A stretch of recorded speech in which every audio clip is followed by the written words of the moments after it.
Welcome to Fourth Quarter Sports. I'm Everett and this is Aran. Our new show, Fourth Quarter Sports, will take you around all the leagues and break down the newest hot topics. Today in Fourth Quarter Sports, we will be breaking down the NBA playoffs. Let's start in the Western Conference. So let's start with the Oklahoma City Thunder versus the Portland Trailblazers. Yesterday, in need of a win, down 2-0, Oklahoma City came through with an 120-108 victory.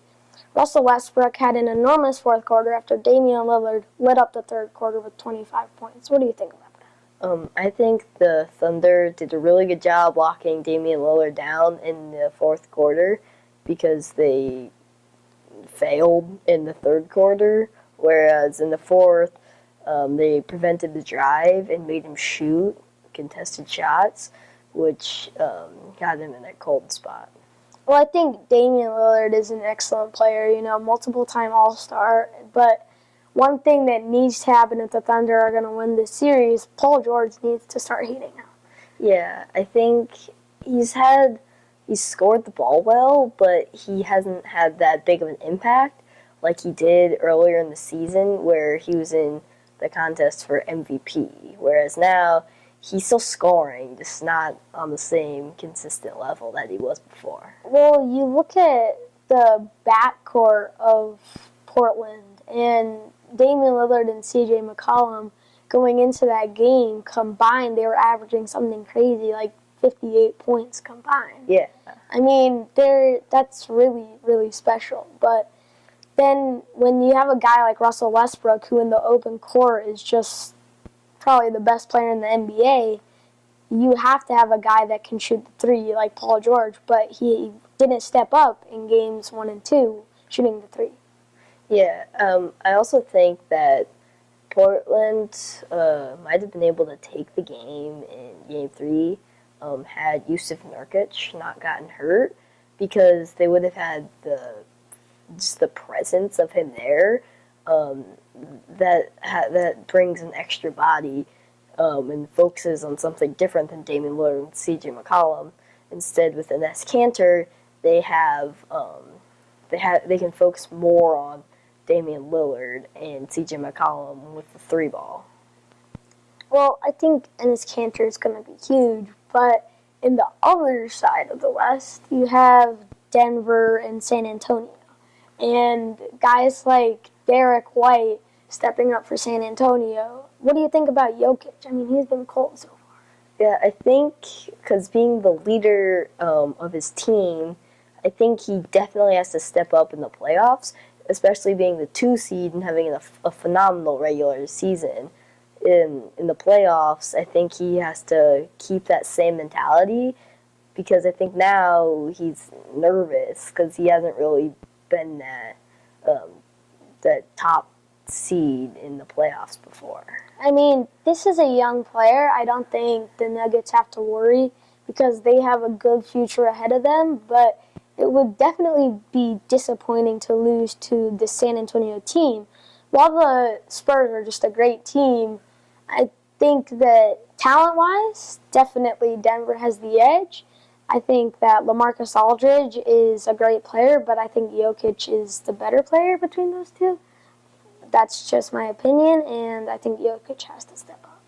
Yeah, so the Spurs currently are leading a series 2-1 as we are speaking, and so I think that one of the reasons behind that is because, in my opinion, Pop is the greatest coach of all time, and I think he has way more experience than Denver anybody. I mean, Mike Malone, right? And he's been 160-plus playoff games, whereas this is Mike Malone's third.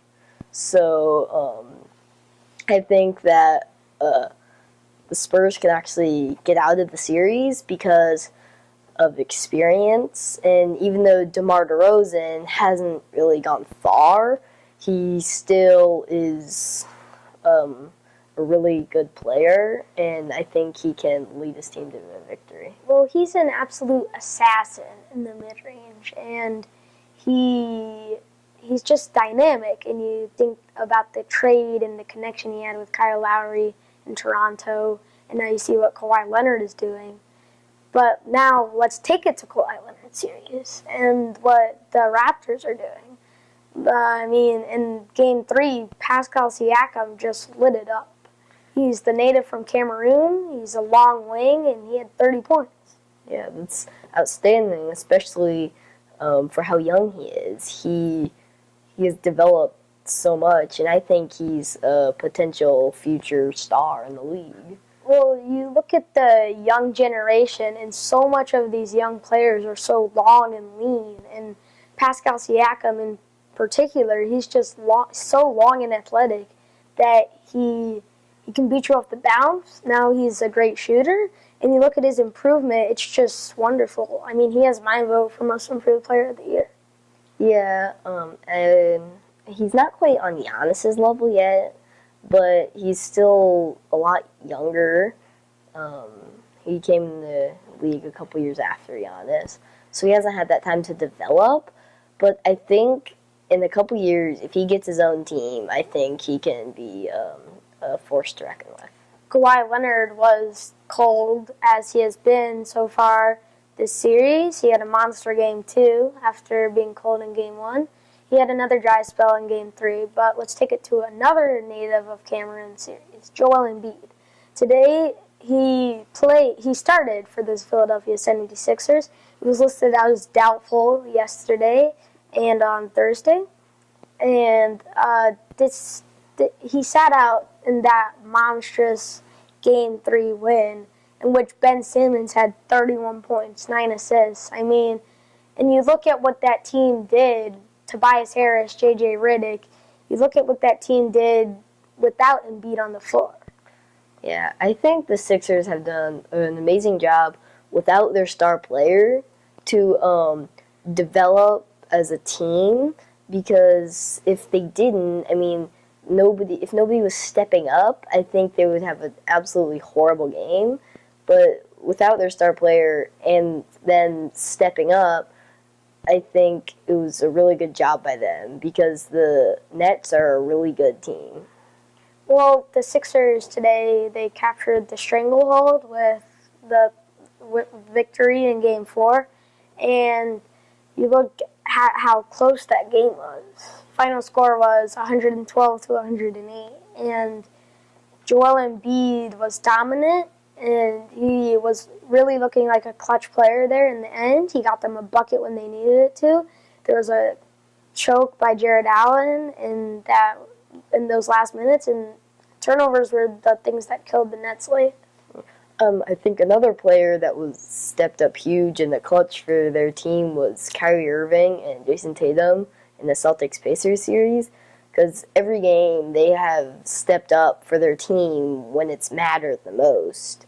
I mean, putting Game 1 aside, where they won by 10, the last two games, they've been pretty dominant in the fourth quarter. The Pacers have been able to do nothing against them.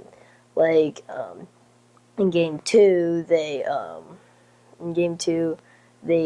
ended up just pulling away with Kyrie Irving leading the way and hitting some clutch threes, and Jason Tatum with that and one that was a dagger against the Pacers. And I think in Game 3, the Pacers just couldn't come out of it with a win because of turnovers, and they dug themselves into a hole that was hard for them to come out of. Well, I think who's going to guard Kyrie Irving on that Pacers team? They don't have a lockdown defender without the presence of Victor Oladipo, and also he's that guy for them. But he's that guy that will hit the clutch shots. And then Jason Tatum, he's just so special. I mean, his crossover and his handle is amazing. He's worked on his step back. He's patented that. And also he can beat you off the dribble. So I think he is another young player that's having a great start, and he has a future ahead of him.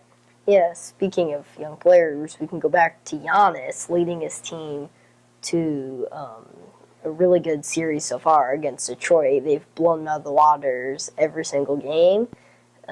with an amazing victory in Game 1.